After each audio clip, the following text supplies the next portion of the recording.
Mr. Chairman, top table guests, ladies and gentlemen, Joyce and I would like to thank you for giving us the opportunity to come here and enjoy your company and your hospitality. I would like to thank Carl in advance for agreeing to do the reply to his toast. Okay, ladies and gentlemen, the lasses are toasted in many ways. And like all men, I believe that they need to, but often have been caused to be so.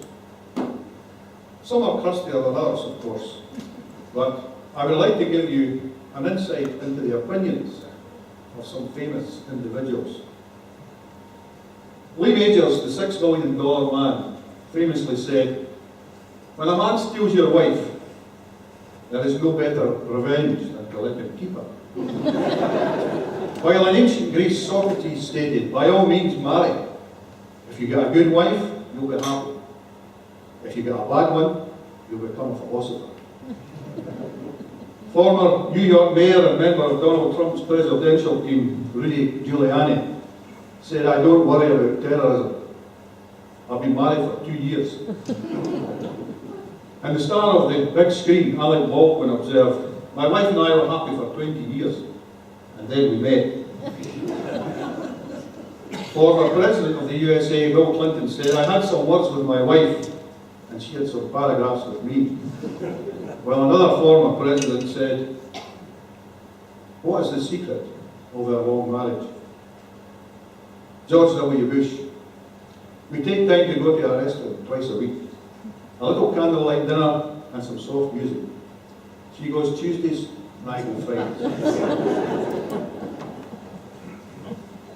Many of us have got different opinions about the attitudes of our better halves.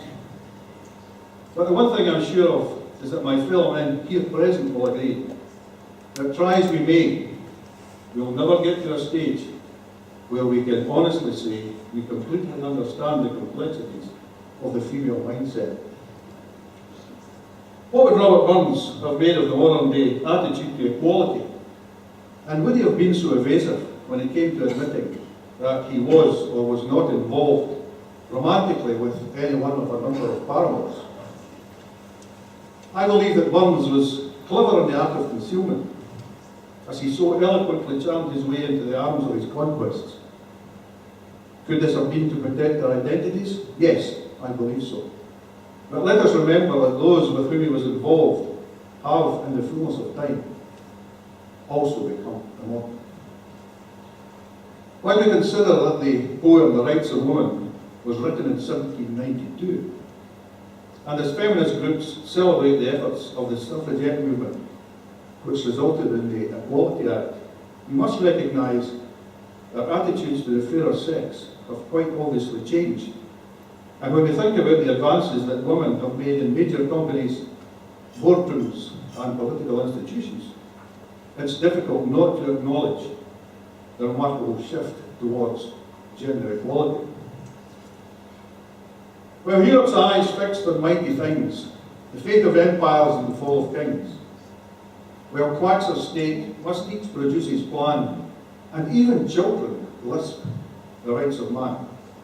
Amid this mighty fuss, just let me mention, the rights of women merit some attention. When we consider that the chief executive of the International Monetary Fund, the Chancellor of Germany, our own UK Prime Minister, First Minister of Scotland and head of the Democratic Unionists of Northern Ireland are all women, while I would hesitate to call them quacks of state, if it looks like a duck and it talks like a duck, it's usually a duck. I should add, however, that I'm a great believer in the maxim, gender is unimportant, providing that you are capable of doing what you should be doing. We have women soccer players, rugby players, and cricket world champions, which to their credit means that females are excelling in many aspects of previously male-dominated activities.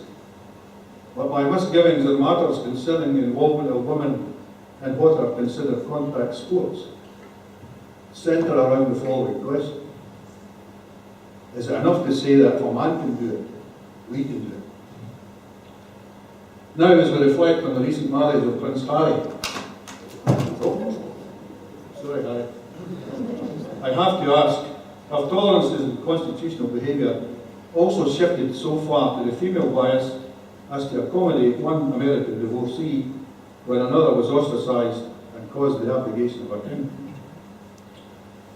We must also recognise that not all women are the same, although they pretty much think in behavioural patterns that seem to be devoid of any rationale and always in direct conflict with their male counterparts.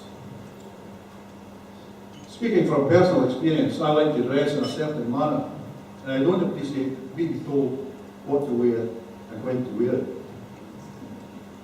Statements like, "You can't walk the toon dressed like that," "You can't wear that shirt with 8 trousers," are, I consider, an affront to my superior knowledge of male sartorial elegance. So we men would appreciate a wee shift in behaviour to let us dress the way we want. I do know, however, my wife appreciates her Swiss Army husband, because having catered for the multitudes during this most recent festive season, I showed that I can wash the dishes, dust the furniture and hoover the carpet all at the same time. Proof that we men certainly can multitask. But when we talk of women's rights, I reflect on the plight of coastal fishermen's wives and how they were so concerned that their husbands got to the boats without getting wet, that they carried them out to the waiting craft on their backs. This wee funny may have been written for one of these ladies. A fat wifey's bloomers and prayer blew clean off the rope in a gale. Her husband said, "Hen, you'll not see them again." But she did, when a yacht is a sail. The glass ceilings of the 19th and 20th centuries represented a challenge to feminist movements who believed that it was no longer acceptable that women played the part of the dutiful housewife, while the man, albeit fulfilling his part as the provider, in many cases overstepped the mark of what was deemed acceptable behaviour. There were, however, many exceptions, and many of my fellow men were happy to create an environment where husband and wife could enjoy the fruits of their labours, mutually respecting the contribution that each of them had made, and at the same time enjoying each other's company for leisure and travel. This is a story of one such couple. Jock Thompson and Jean were a fine young pair, and their marriage was awfully happy, though Jock was a bit of an adventurer type, while Jean was a canny wee lassie. One day, Jock came home from his working place, his face all lit up like a light. "Oh, Jean," he cried with muckle glee, "I've bought a motorbike." Jean dusted down her flurry hands. Her heart was all aflutter. Her fingers flew up to her roof, and she began to stutter. "Has it got a billion, Jean? Or is it just for yourself?" "No, lass, it's for the both of us. We'll travel the country in style. Now get your coat, I'm taking you up to the Dryston Thorn. And then fash yourself, my dear. We'll be back before the morning." Jean followed Jock out to the bike, got on and shut her in, while Jock revved up, looked back in front, and then took off like a Barry sheep. The miles flew by and Jock slowed down. The main road was in sight. Jock had to stop. Sea all was clear, and Jean jumped off the bike. Jock started up, looked right and left, and took off like a bird. He left his wife upon the road. Yeah, it really was quite absurd. A mile or two went swiftly by, then Jock felt kind of queasy. He realised he was himself, for the bike steered light and easy. He stopped at an alley to survey the empty scene, had a quick look in the hedgerows, but there was no sign of Jean. He returned to find a constable checking out his bike. and came up with this story. Well, believe it if you like. Jock spoke to him with breaking heart as the tears pooled in his ear. I've lost my wife. I can't think wherever could she be.